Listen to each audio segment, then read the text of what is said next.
అధ్యక్ష అధ్యక్ష అధ్యక్ష నేను ఒక్కడిని మాట్లాడుతున్నాను ఇక్కడ నుంచి.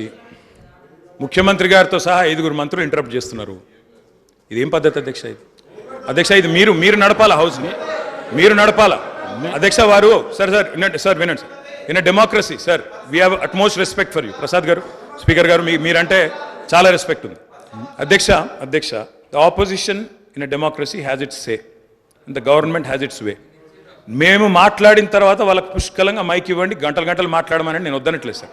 కానీ ఈ రకంగా ఒక వ్యక్తి మాట్లాడుతుంటే, ఒక సభ్యుడు మాట్లాడుతుంటే ముఖ్యమంత్రి గారితో సహా 5 మంత్రులు లేచి ప్రభాకర్ గారు, దామోదర్ గారు, శ్రీధర్ బాబు గారు, బట్టి గారు, ముఖ్యమంత్రి గారు అందరూ మాట్లాడితే గౌరవ కేటీఆర్ గారికి నా సూచన సార్, గవర్నర్ ప్రసంగం విషయంలో దాన్ని మాట్లాడుతున్నా సార్. నేను వారు మాట్లాడిన దాన్ని మాట్లాడుతున్నా. నేను ఈ డీవియేషన్ రాదు మనకు. నేను అదే అండి, వారు మాట్లాడింది రైట్ సార్. ఎన్ఆర్ఐలు నాన్ రిలయబుల్ ఇండియన్స్ అన్నారు. మరి ప్రపంచవ్యాప్తంగా ఉన్న ఎన్ఆర్ఐలు గమనించాలా. కాంగ్రెస్ పార్టీకి ఎన్ఆర్ఐల మీద ఉన్న గౌరవం, ఎన్ఆర్ఐల పట్ల ఉన్న ప్రేమ, గౌరవ ముఖ్యమంత్రి గారికి ఉన్న ప్రేమ గమనించాలని నేను కోరుతా ఉన్నా. ఇంకొక మాట అధ్యక్ష, ఎన్ఆర్ఐలు అన్నారు అధ్యక్ష ఎవరు అధ్యక్ష? 100 కోట్ల మంది భారతీయులను కాదని బయట నుంచి తెచ్చుకున్న అధ్యక్షులు తీసుకుంది ఎవరు అధ్యక్ష?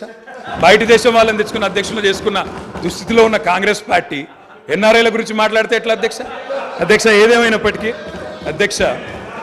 అధ్యక్ష ఒకటి వాస్తవం, గత పదేళ్లలో పాలమూరులో వలసలు బంద్ అయినాయి, వాళ్ళ పోతలు బంద్ అయినాయి. 14 రాష్ట్రాల నుంచి కూలీలు వచ్చి వాళ్ళ తెలంగాణలో నాట్లేస్తున్న విషయం వాస్తవం కాదా? 14 రాష్ట్రాల కూలీలు. అధ్యక్ష మీరు నల్లగొండలో ఫ్లోరైడ్ బండ నల్లగొండ గుండె మీద పెట్టిపోతే ఆ ఫ్లోరైడ్ బండను దించింది కేసీఆర్ కాదా? ఆ విషం నీళ్ల పీడ విరగడ చేసింది కేసీఆర్ కాదా? తెలంగాణను ఫ్లోరోసిస్ రహిత రాష్ట్రంగా పార్లమెంటులో ప్రకటించింది కేంద్ర ప్రభుత్వం కాదా? ఇది అబద్ధం అంటారా? సడుగులు విరిగిన సాలెల మగ్గానికి మంచి రోజులు తెచ్చింది కేసీఆర్ ప్రభుత్వం కాదా?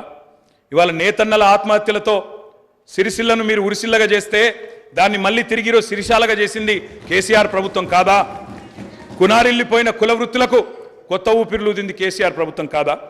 కాలే కడుపుతో అర్ధాకలితో ఎవ్వరు వండుకోవద్దని చెప్పి మానవీయ కోణంలో ఆలోచించి సంక్షేమంలో స్వర్ణయుగం సృష్టించింది, ఆసరగా నిలబడ్డది కేసీఆర్ ప్రభుత్వం కాదా? 200 రూపాయల పెన్షన్ను 2000 చేసింది కేసీఆర్ ప్రభుత్వం కాదా అధ్యక్ష?